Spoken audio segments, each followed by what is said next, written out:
Bismillahirrahmanirrahim. Assalamualaikum warahmatullahi wabarakatuh. Alhamdulillah, hari ini kita berkumpul ya untuk sama-sama berbicara tentang apa saja sih yang bisa mengundang datang rezeki. Rezeki baik berupa duit, itu berupa pekerjaan yang lebih baik, usaha yang lebih barokah, nggak punya rumah jadi punya rumah, punya utang jadi nggak punya utang, punya penyakit jadi nggak punya penyakit, jadi sehat, nggak punya jodoh jadi punya jodoh, nggak punya anak jadi punya anak, sampai kemudian rizki yang berupa iman, Islam, ihsan, amal soleh, ibadah, istiqomah, sabar, syukur, ikhlas, dan yang lain-lainnya. Mudah-mudahan kita baca Al-Fatihah dulu ya. Setelah ini kita mudah-mudahan meminta kepada Allah, Subhanaka la ilma lana illa ma 'allamtana innaka antal alimul hakim. Mudah-mudahan Allah Subhanahu wa taala memberikan kita ilmunya yang bermanfaat buat kita semua. Al-Fatihah. A'udzubillahi minasyaitonir rajim. Bismillahirrahmanirrahim. Alhamdulillahi rabbil alamin arrahmanir rahim. Maliki yaumiddin. Iyyaka na'budu wa iyyaka nasta'in. Ihdinas siratal mustaqim. Siratal ladzina an'amta 'alaihim ghairil maghdubi 'alaihim waladdallin. Rabbi ighfir lana wa liwalidina.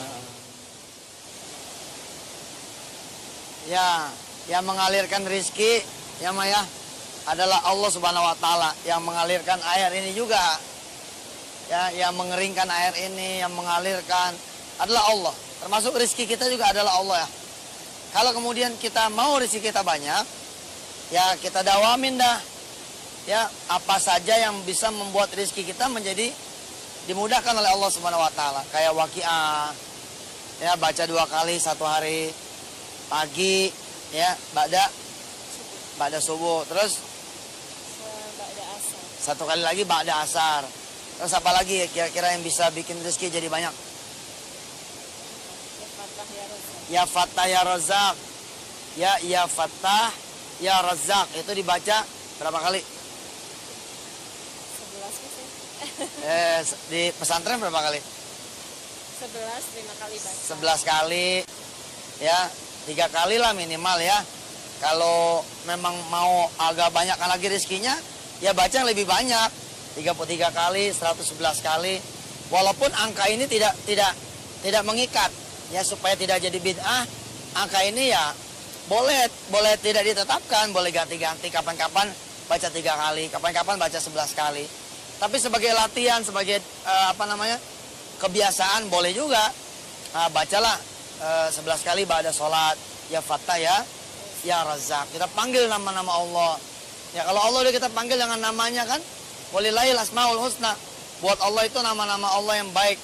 Fad'uhu biha. Kita panggil dengan nama Allah yang baik itu, dalam urusan rezeki kita panggil ya Fattah ya Razak. Insyaallah akan mengalir rezeki buat kita semua. Apalagi ya Fattah ya Razak itu habis salat fardu ya, 3 kali, 11 kali, 33 kali, 111 kali, terus dawam gitu, tiap habis sholat dibaca gitu. Kalau nggak sempat, misalkan buru-buru di perjalanan baca, ngeganti yang tadi. Apalagi terus Ar-Rahman. ya Ar-Rahman. Prinsipnya baca Quran itu rizki ya, yang penting dawam, baca Qurannya itu rizki. Ada kisah yang pernah saya sampaikan di televisi.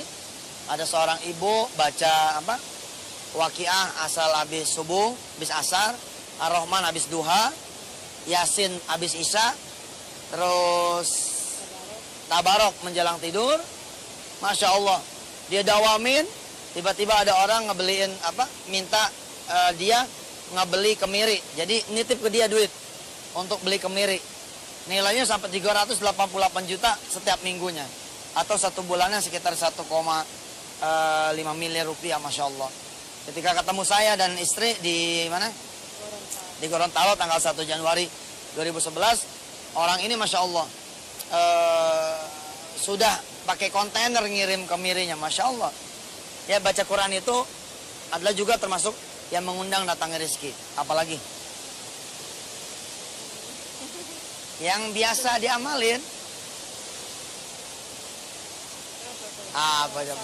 Salawat. Baca salawat, Allahumma sholli ala sayyidina Muhammad wa ala ali sayyidina Muhammad.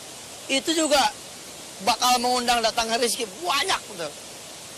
Tentu kita sepakat, rezeki yang diomongin tentu tidak cuma duit ya Maya, tidak cuma fulus, tapi juga kesehatan, rumah tangga yang sakinah mawaddah warahmah, kemudian iman, ya, bisa bangun subuh, bisa bangun malam, sholat malam, bisa ke masjid, bisa apa lagi? Bersedekah itu juga rizki. Ya, di samping kita bisa bayar utang, bisa bangun rumah, bisa punya sawah, ya toh? Bisa punya pekerjaan, usaha yang lebih baik, bisa ngeberangkatin keluarga ke Mekah, bisa ngeberangkatin orang tua ke haji, dan seterusnya. Ya, baca salawat, Allahumma sholli ala sayyidina Muhammad wa ala ali sayyidina Muhammad. Satu hari berapa kali? 100. Satu hari 100 kali. Kalau lagi kencang pengen butuh duitnya juga banyak, butuh pertolongan Allah banyak, ya bacanya yang banyak dong, ya kan? 300 kali atau 1000 kali satu hari gitu. Sekali lagi tentang angka sebenarnya bebas. Bebas supaya tidak menjadi bid'ah baru, ya kan? Tapi ya insya Allah lah. Ini untuk menunjukkan mujahadahnya kita, keseriusan kita. Artinya apa? Kalau saya bilang begini, salawat itu adalah give and support. Pemberian dan dukungan dari Allah Subhanahu wa taala. Ketika kita kemudian berdagang sambil baca salawat, Allah dan para malaikatnya akan mendukung kita, akan membantu kita di dalam usaha kita, warung kita, dagangan kita, pekerjaan kita, bisnis kita, hidup kita, dan seterusnya. Ketika kita mencari rizki, lalu membaca salawat 100 kali satu hari, maka Allah akan membantu kita dalam upaya mencari rizki. Masya Allah.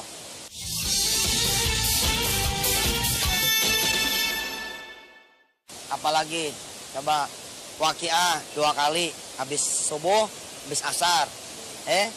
Terus 4 surah tuh, waqiah, ar-Rahman,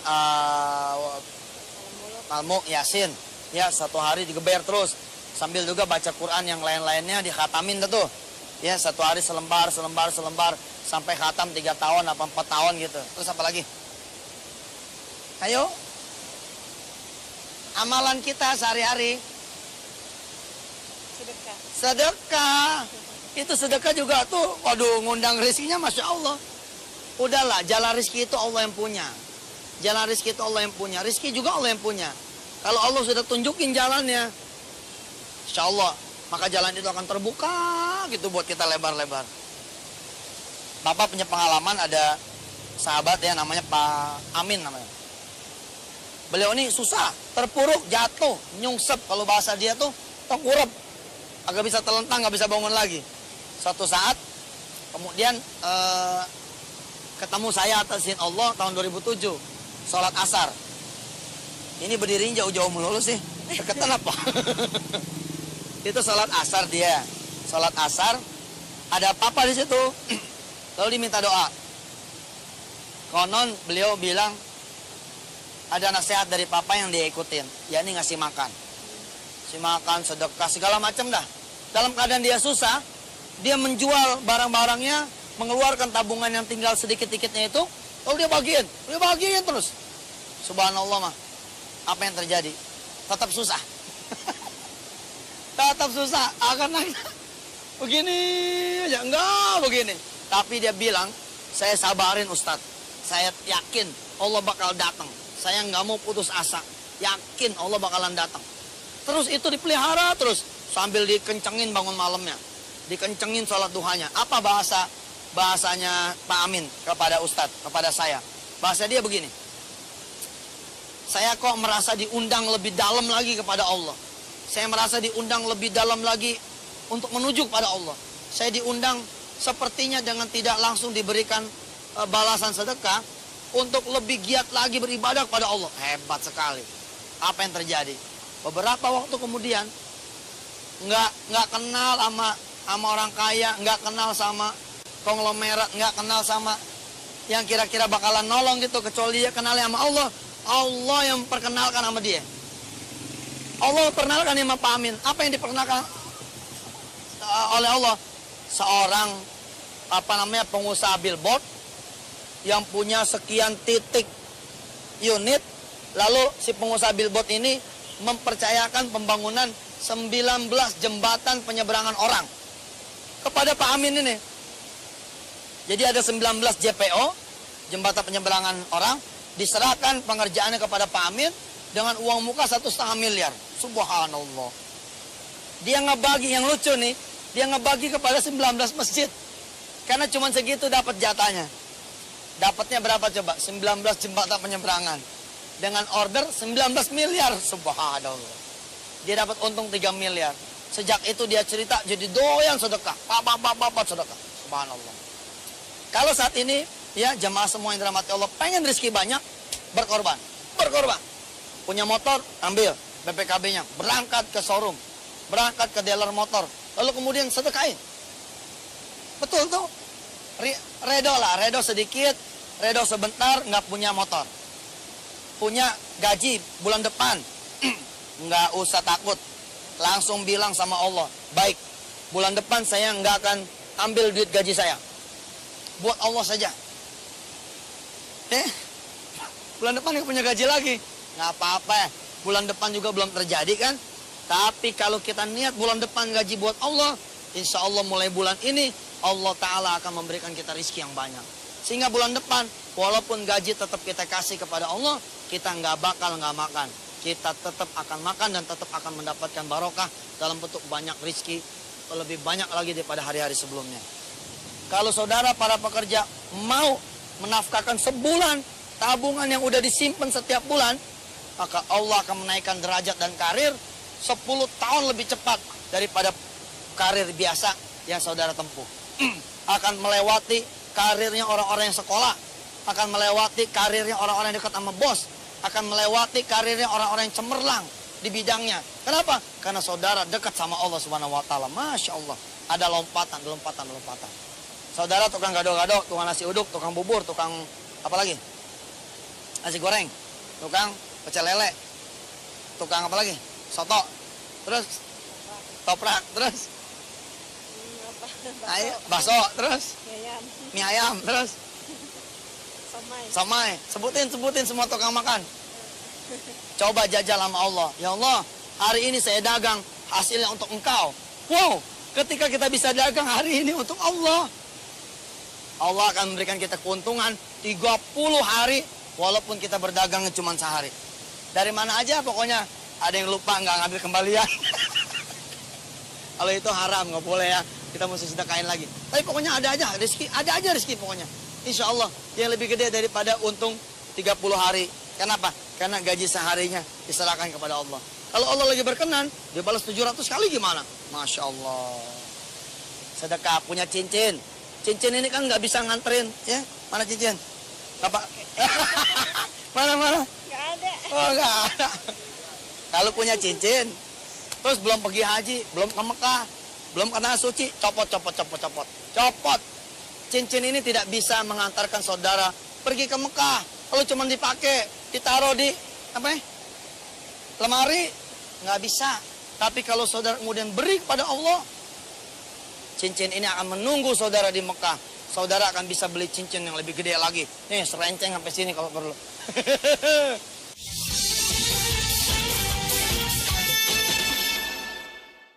Ingat gak Bang Edi?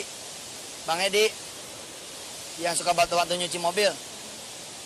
Suatu saat Bang Edi itu bilang begini, Ustadz, bagilah duit buat beli sepeda. Terus saya bilang sama dia, Ed, lu kan tahu gimana caranya supaya beli sepeda. Ya, lo mah, Ji, masa gue disuruh sedekah? Kan gue orang susah. Saya bilang sama dia, Ed, justru makin susah, makin lo harus sedekah. Kalau lo mau beli sepeda, mesti ngumpulin duit. Lo lama, anak lo keburu nangis, keburu lupa. Apa dia bilang? Tapi dari mana ya? Dari mana kek? Tapi otak lo, Ed, saya bilang gitu. Apa bilang itu? Jangan ngarepin, sepeda tuh gue beliin. Kalau ngarepin gue yang beliin, tauhid lo rusak. Jangan. Pokoknya berharap saja sama Allah. Bismillahirrahmanirrahim, ada duit berapa, sedekahin. Bilang sama Allah, ya Allah, saya mau beli sepeda dengan duit yang gak seberapa ini.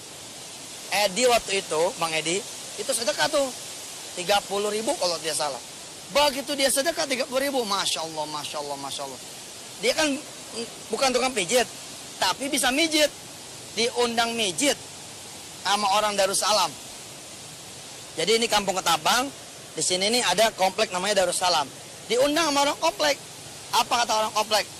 Bang, nih duit buat bayar pijit, dipulangin tuh duit sodakonya, karena harga bayaran pijitnya bayaran sodako dia. Lalu masih ada bonusnya. Jamaah, apa bonusnya? Kata si orang yang dipijit, saya punya sepeda, anak saya udah nggak mau.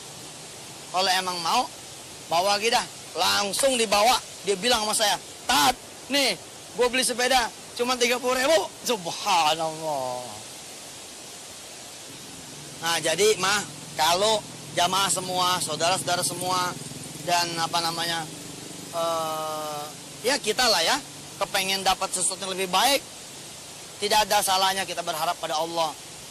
Lalu kemudian mengikuti seruan Allah, yakni dengan jalan bersedekah. Kita punya motor, pengen punya mobil, ayo sedekahin motornya. Kita pengen punya mobil yang lebih bagus, sedekahin mobil yang lama supaya diganti sama yang baru. Gak apa-apa, ini mah bukan gak ikhlas, bukan, tapi karena yakin ke Allah, karena yakin Allah bakal ganti dengan yang lebih baik, lalu kita serahkan yang kita punya. Masya Allah. Apalagi yuk, waqiah sehari 2 kali subuh asar, terus yaitu daya Yasin Al-Mulk Ar-Rahman, terus sholawat 100 kali, ya Fatah ya Rozak, ya 33 kali atau 11 kali atau 3 kali, atau syukur-syukur 111 kali setiap habis sholat fardu. Apalagi tadi yang terakhir sedekah. Nah ada yang lebih penting lagi, apa coba? Yang bisa mendatangkan rezeki banyak, membuat hidup kita menjadi sehat, tenang, tentrem, berkecukupan, sejahtera, bisa mungkin haji orang lain, orang tua, keluarga, anak keturunan, staf-staf, karyawan, teman-teman, kerabat, bisa kita berangkatin ke Mekah semua. Ya, ada yang lebih penting lagi. Apa coba? Sholat berjamaah di masjid tepat waktu. Itu juga akan memelihara rezeki kita. Ya, ambil duit langsung di rumahnya Allah, begitu kira-kira. Pengen sehat langsung di rumahnya Allah. Pengen kerja langsung di rumahnya Allah. Pengen tenang langsung minta ke rumahnya Allah. Pengen jodoh langsung minta sama Allah di rumahnya Allah, yakni di masjid. Pengen apa lagi? Pengen usaha, pengen modal, datang, sowan, matur ke Allah langsung di rumahnya Allah. Insya Allah Allah akan bukakan banyak pintu rezeki, asal kita mengenal Allah dan mengenal di mana rumah Allah itu, yakni di masjid.